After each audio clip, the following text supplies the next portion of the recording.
One of the first things to understand in order to practice Dhamma rightly is that if you feel comfortable, if you have a comfort zone that you see as being comfortable, then you're not seeing correctly. That's basically the meaning of the first of the Four Noble Truths, that suffering is there, that you can't avoid suffering in a way, that you can't avoid suffering at all. So it means that if you have a comfort zone, then you don't understand the first of the Four Noble Truths. And there's also kind of no base for practicing. If you don't see suffering, if you don't realize that your situation is pretty terrible, no matter what your situation, if you don't see the suffering in it, then your reasons for practicing will not be good ones. Or to put it a different way, there will be no renunciation.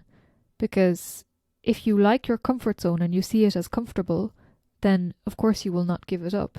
There's no reason to do so.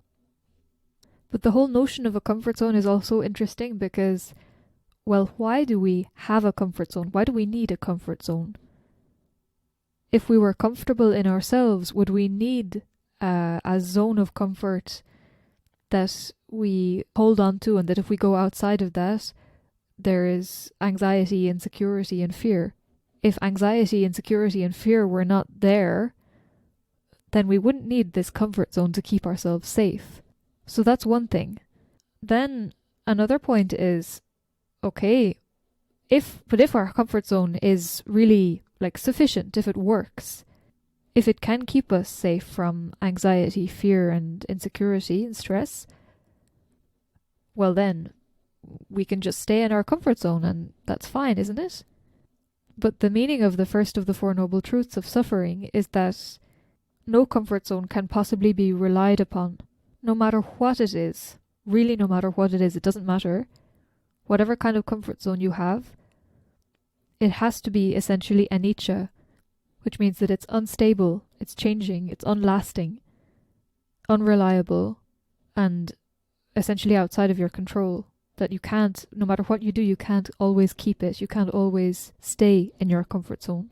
But as long as we don't see this, as long as we don't realize this fact, then the true motivation for actually starting to practice the Buddha's teaching cannot be there. So being able to practice rightly depends on, first of all, establishing the right motivation, the right understanding of why we practice, which means that any comfort zone that we might have must be destroyed. You must not be comfortable. Now, what do I mean by destroying comfort zone?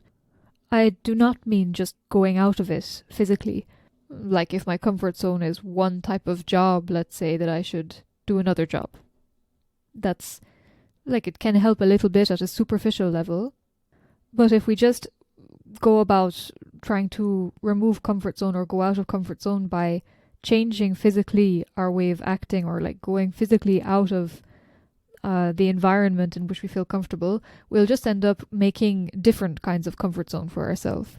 And the comfort zone itself will never be destroyed.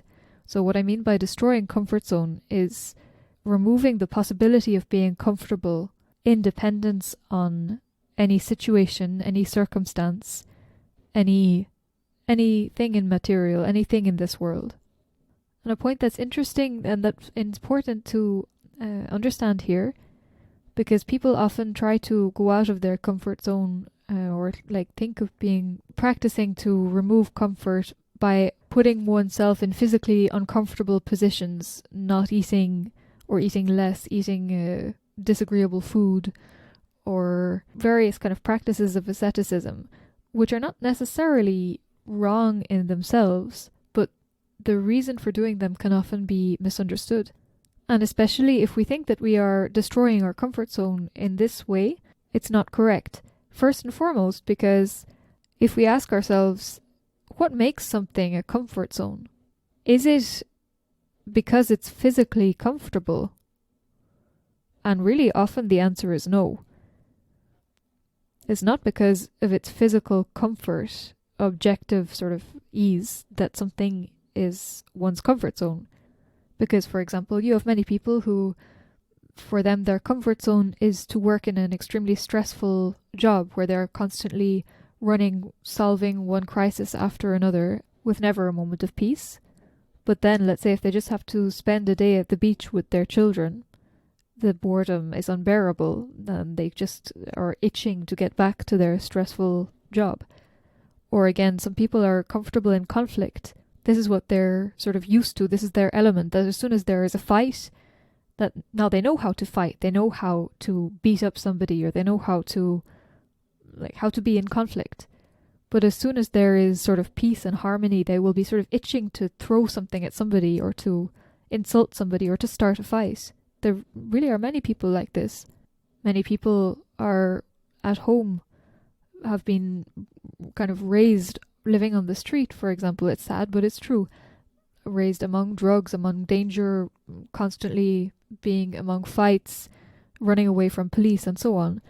But if you just put them in a comfortable, warm school classroom, now this is like terrifying and horrible for them, and they just want to escape. Even though the second situation is so much more seemingly comfortable than living on the street. It's not their comfort zone, it's not their home. Or just one more example, in animals, you hear about cases where they take an animal from a very polluted region or polluted water, bring them into fresh water, and either they die there, they don't know how to be there, or they kind of run and travel back to their polluted home, because that's their home, that's what they're familiar with, that's their environment. So what makes something one's comfort zone is really, it's not to do with it being physically comfortable. It's much more to do with the sense of familiarity, of being at home, feeling in control, feeling like, here I know what to do, here I know what my place is, I know I'm supposed to behave, the whole thing is familiar. But all this is really based on a totally false sense of mastery over your situation, while in fact you're not in control of it at all. Why is that? Because you can have no guarantee whatsoever that your situation that happens to be your comfort zone, whatever it might be, that this will not change at any moment. In the most fundamental sense, by the fact that you have to die, and there's no guarantee that it won't be today, or that it won't be this minute. This is what anicca means, that any moment I can die.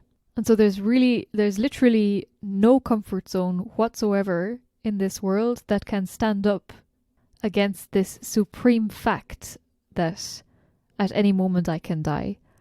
Your comfort zone can't stand up against it. It can't hold up. So no matter what it is, whether it's like physically pleasant and comfortable or not, it's fundamentally uncomfortable in this sense.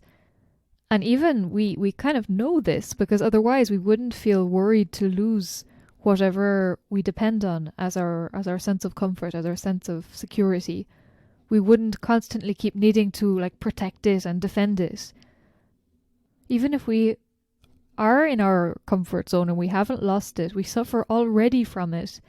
And actually the ultimate example of this is the sense of self. How much suffering we endure because of purely being selfish, having a self-centered point of view. Constantly, every minute throughout the day, there is this big hungry me that needs to be fed with what it wants. That's creating like tension and conflict in everything. Constantly, pulling to avoid whatever is disagreeable for me, trying to get more of whatever is agreeable for me. Continually having to work to engineer everything in order that I remain in my comfort zone, that things are comfortable and good for me. In everything, whatever you say, whatever you do, we're kept busy non-stop, working to please this big hungry me. It's always the self that's lazy, the self that is careless, the self that is angry, the self that gets hurt, that can't bear that people talk this way to me. Really, if we understand, it's so much suffering that is created through this sense of self. So this is the most ridiculously suffering comfort zone that is possible. And yet it really is our comfort zone. This self is so afraid to die. We are so afraid to lose ourselves. We spend all our time defending ourselves, protecting ourselves. The more we have self, the more we need more self to defend the self. and the more we suffer. So to come back to comfort zone, I've been talking about the comfort zone of self, and I call it a comfort zone that can be destroyed because it's not based on any truth, any reality. We constantly actually support or maintain this sense of self because of taking things as ours that are really not ours. They're not ours because we have no control over them, we've no mastery of them, we've no decision in regard to whether they live or die, our body, our mind. And that's the other reason why it's fundamentally suffering. Things that change and die are fundamentally suffering. And this huge mistake of wrong view takes the whole thing of as mine, takes suffering as self. In order to progress in Dhamma, we have to start destroying the wrong view, start letting go of it, seeing that it's wrong. Same with destroying comfort zone.